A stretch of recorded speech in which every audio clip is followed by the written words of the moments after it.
नमस्कार बच्चों, स्वागत है आपका ज्ञान मंदिर में। आज हम कक्षा 7वीं का पाठ 3 हिमालय की बेटियां का अध्ययन करेंगे। हम इसका सारांश पढ़ेंगे। हिमालय की बेटियां, इस पाठ में लेखक ने उन नदियों का वर्णन किया है जो हिमालय से निकलकर सागर तक पहुंचती है। उन्होंने उन नदियों को हिमालय की बेटियों की संज्ञा दी है। तो आइए हम इस पाठ का सारांश जानते हैं। इस निबंध में लेखक ने उन नदियों का वर्णन किया है जो हिमालय से निकलकर सागर तक पहुंचने के मध्य कई रूप धारण कर लेती है। लेखक ने अभी तक इन नदियों को दूर से ही देखा था। मैदानी इलाकों में यह नदियां बड़ी गंभीर, शांत तथा अपने आप में खोई हुई प्रतीत होती है। यहाँ पर लेखक उन नदियों का वर्णन कर रहे हैं जो हिमालय से होकर निकलती हैं, जो हिमालय से होकर सागर तक पहुँचती है। लेखक यहाँ कह रहे हैं कि यह नदियाँ सागर तक पहुँचने तक रास्ते में कई रूप बदलती है। इन नदियों को अलग अलग रूपों में देखा जाता है। जब ये मैदान में उतरती हैं तो यह बड़ी गंभीर, शांत और अपने आप में खोई हुई सी प्रतीत होती है। बिना किसी शोर के यह मैदानी इलाके से निकलती है। किसी सभ्य महिला की तरह दिखने वाली इन नदियों के प्रति लेखक के मन में आदर तथा श्रद्धा के भाव थे। वह नदियों के प्रति आदर और श्रद्धा के भाव मन में रखते हैं। वह नदियों की धारा में वैसे ही डुबकी लगाया करता था जैसे कोई बच्चा अपनी माँ, दादी, मौसी या मामी की गोद में खेला करता है। लेखक यहाँ पे इन नदियों को दादी, माँ, मामी, चाची आदि के नाम दे रहा है। वह कह रहा है उन्हीं शांत स्त्रियों की भांति वह नदियाँ मैदानों से गुजरती हैं। मैदानी भाग में उतर रही नदियों को देखकर लेखक के मन में आदर का भाव उत्पन्न हो जाता है, क्योंकि उसे लग रहा है कि वह नदियाँ स्वरूपिणी बन मानव जाति का पालन कर रही है, अर्थात मानव के लिए बहुत महत्वपूर्ण है। लेकिन इस बार जब लेखक हिमालय की यात्रा पर गया तो इन नदियों का एक अलग ही रूप देख हैरान रह गया। परंतु जब इस बार वह हिमालय की यात्रा पर गया तो उसने इन नदियों का एक नया रूप देखा। मैदानी इलाके में जो नदियाँ शांत स्वभाव से बह रही थी, वही पहाड़ी इलाके में अपना रूप अलग ही लेकर चल रही थी। हिमालय पर दुबली पतली से दिखने वाली गंगा, यमुना तथा सतलुज मैदानों में उतरकर इतनी विशाल कैसे हो जाती है? इनके व्यवहार की चंचलता या उल्लास मैदानों में क्यों नहीं दिखाई देता? यहाँ कवि कहते हैं कि वही जो मैदानी इलाकों में बिल्कुल शांत नज़र आती है, वही हिमालय से निकलने वाली दुबली पतली गंगा, यमुना, सतलुज जब मैदानों में उतर जाती है, नीचे आ जाती है, तो वह विशाल नज़र आती है और बहुत उल्लास भरी नज़र आती है। हिमालय की गोद में अटखेलियाँ करती उसकी इस बेटी की बाल लीला देखकर लेखक को जितना आश्चर्य हुआ उतना कभी किसी छोटी लड़की या नन्ही कली को देखकर भी नहीं हुआ।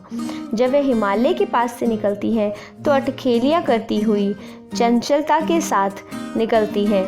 तो वह इसीलिए लेखक यहाँ पर नदियों को हिमालय की बेटियाँ कह रहे हैं कि वह हिमालय की गोद से बेटियों की तरह अटखेलियाँ करते हुए, चंचलता बिखेरते हुए निकल रही हैं। लेखक सोच में पड़ जाता है कि अपने महान पिता का विराट प्रेम पाकर भी यह नदियाँ क्यों अतृप्त हैं तथा किस लक्ष्य की प्राप्ति के लिए बेचैन होकर भागी जा रही हैं। लेखक यहाँ कहता है कि हिमालय पिता हैं और वह अपनी नदियों से अपनी बच्चियों की तरह बहुत प्रेम करते हैं, तो वह क्यों फिर उन्हें छोड़कर भागी हुई जा रही हैं? वह कौन सी मंजिल है जहां पहुंचकर इनकी प्यास बुझ सकेगी? बर्फहीन पहाड़ियां, हरी हरी घाटियां, गहरी गुफाएं जहां इनकी बाल क्रीड़ाएं होती हैं को छोड़कर ये आगे बढ़ जाती हैं, आगे चली जाती हैं। आगे जाकर जब ये मैदानी जंगलों में पहुंचती हैं तो क्या इन्हें बीते दिन याद नहीं आते? जिस प्रकार एक बच्ची अपने पिता से अलग होकर अपने पिता को याद करती है, यही बात लेखक कह रहे हैं कि क्या उसी प्रकार हिमालय की नदियाँ जो उनकी बेटियों के समान हैं, जब उन्हें छोड़कर आगे बहती हैं, जंगलों में हरी हरी घाटियों में उतरती हैं, तो क्या उन्हें वो सब याद नहीं आता? बूढ़ा हिमालय अपनी नटखट बेटियों के लिए ज़रूर परेशान रहता होगा। यहाँ कवि कह रहे हैं कि हिमालय को ज़रूर अपनी बेटियों की याद आती होगी, लेकिन यदि हम उसकी बड़ी बड़ी चोटियों से यह पूछें तो सिवाय मौन के और कोई उत्तर नहीं मिलेगा। लेकिन अगर हम हिमालय से पूछें तो हमें कोई भी उत्तर नहीं मिलेगा। सिंधु और ब्रह्मपुत्र के बीच रावी, सतलज, चेनाब, झेलम, गंगा, यमुना, गंडक आदि कई छोटी बड़ी नदियां हैं जो हिमालय की ही बेटियां हैं। ऐसी बहुत सारी नदियां हैं जिसे हिमालय की ही बेटियां कहा जाता है। वास्तव में यह नदियां हिमालय के पिघले हुए हृदय की बूंदें हैं जो इकट्ठा होकर समुद्र की ओर प्रवाहित होती है। अर्थात जो वास्तविक रूप से यह जो नदियां हैं ये हिमालय का ही एक रूप है। हिमालय की ही वह बर्फ़ है जो पिघलकर नदियों के रूप में नीचे बहती हुई सागर की तरफ जा रही है। वह समुद्र सचमुच बड़ा सौभाग्यशाली है जिसे पर्वतराज हिमालय की इन बेटियों का हाथ थामने का श्रेय मिला। यहाँ कवि समुद्र राज को हिमालय के दामाद के रूप में देख रहा है, क्योंकि जहाँ हिमालय अपनी बेटियाँ नदियों को आगे प्रवाहित करता है, वहीं समुद्र उन बेटियों को अपने में मिला लेता है। अर्थात यहाँ हिमालय ससुर और समुद्र राज को दामाद कहा गया है।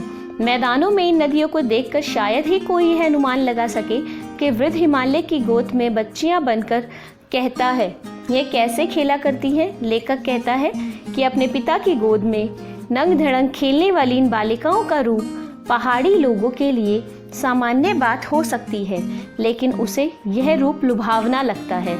अर्थात जो हिमालय की बेटियां नदियां जो उसमें से निकलती हुई नीचे प्रवाहित होती है, वह समुद्र में जाकर मिल जाती है। अर्थात वह रूप समुद्र को बहुत ही लुभावना लगता है कि वह हिमालय को श्वसुर तथा समुद्र को उसका दामाद कहने में ज़रा भी संकोच नहीं करता। यहाँ लेखक साफ शब्दों में समुद्र राज को दामाद कह देते हैं और हिमालय को नदियों के पिता के रूप में घोषित कर देते हैं। इस पाठ में हिमालय से निकलती हुई नदियों का वर्णन है जो आगे जाके समुद्र में मिल जाती हैं। तो यहाँ कवि हमें उन नदियों के बारे में बता रहे हैं, हिमालय के बारे में बता रहे हैं। उम्मीद करती हूँ आपको यह पाठ समझ आया होगा। धन्यवाद।